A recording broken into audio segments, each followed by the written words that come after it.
안녕하세요, 여러분. 오늘 이야기는 조금 무겁고 또 마음 아픈 주제입니다. 하지만 반드시 한 번쯤은 생각해 봐야 하는 이야기이기도 합니다. 결혼한 자녀가 부모에게 하는 행동 중 이건 정말 아니다 싶은 게 있죠.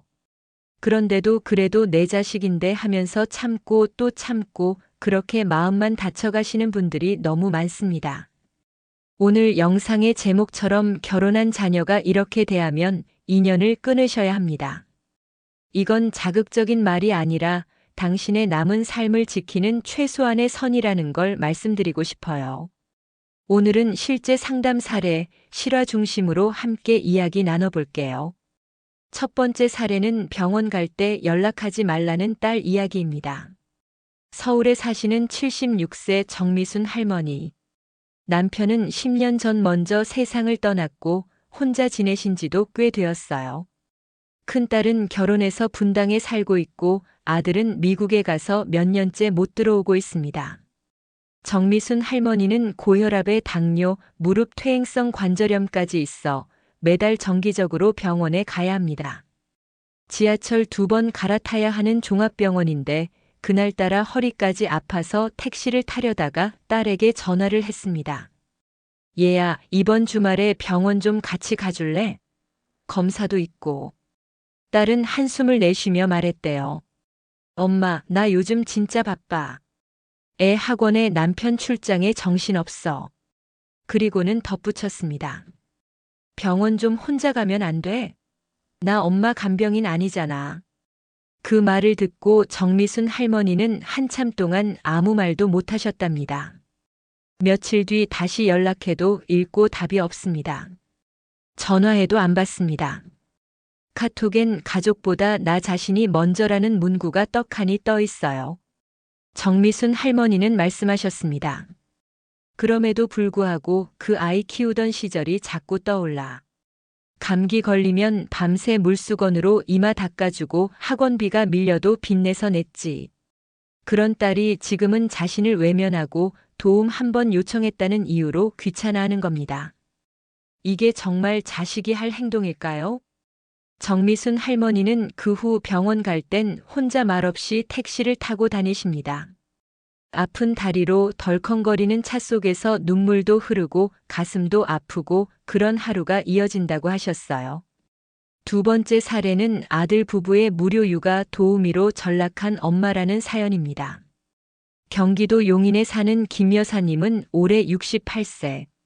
젊을 적엔 교사였고 은퇴하고 나서는 그림을 배워보고 싶으셨다고 합니다.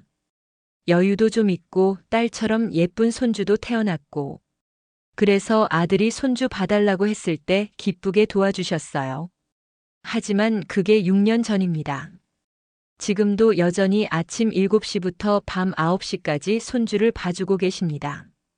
이제는 허리도 안 좋고 눈도 침침하고 체력도 떨어져서 병원에서 정기적으로 물리치료를 받고 계십니다. 그런데도 아들 부부는 엄마는 노후에 심심하니까 애 보는 게 낫잖아요 라고 말합니다. 며느리는 식사 준비도 시키고 애 간식도 챙기라고 하며 하루에 10번 넘게 메시지를 보냅니다. 오늘 간식은 무설탕 요구르트로 줘야 해요. 학습지는 몇 시에 하게 해주세요. 오늘은 미술 놀이도 좀 해주세요. 이건 교육이 아니라 업무입니다. 그런데 김 여사님이 허리 디스크가 도저히 안 돼서 입원을 하겠다고 하니까 며느리가 이렇게 말했습니다. 어머니, 갑자기 그러시면 애는 누가 보라고요? 저희가 육아도우미도 못 구했는데요. 아들은 말했습니다. 엄마가 갑자기 입원하면 우리 보고 어쩌란 거야. 조금만 참으면 낫잖아.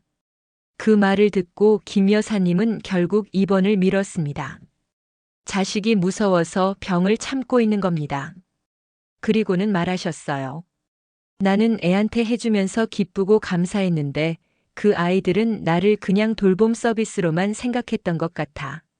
세 번째 사례는 생활비는커녕 돈을 뜯어가는 자녀라는 이야기입니다.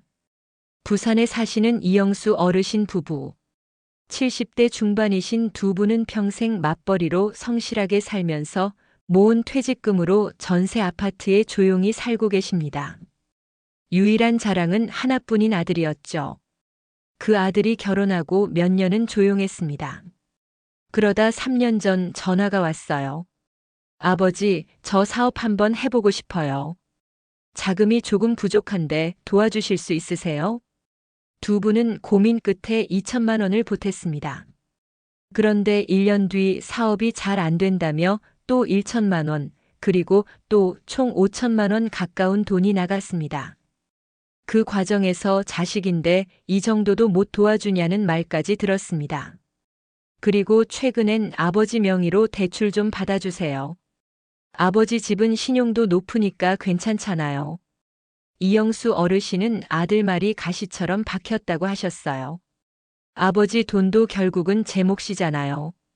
미리 쓰는 거예요. 결국 부부는 지금 노후 생활이 힘들어졌습니다. 병원비도 줄이고 전기장판으로 겨울을 나고 고기도 1년에 몇 번만 드신다고 합니다. 그런데도 아들은 고맙다는 말 한마디 없이 자식으로서의 책임은커녕 권리만 주장합니다. 네 번째 사례는 정서적 학대와 무시를 일삼는 자식에 대한 이야기입니다. 강원도에 사는 김 여사님. 아들이 결혼하고 나서 며느리 눈치 때문인지 자꾸 모른 척을 하기 시작했습니다. 명절에 오지 말라 하고 전화해도 받지 않거나 짧게만 받습니다.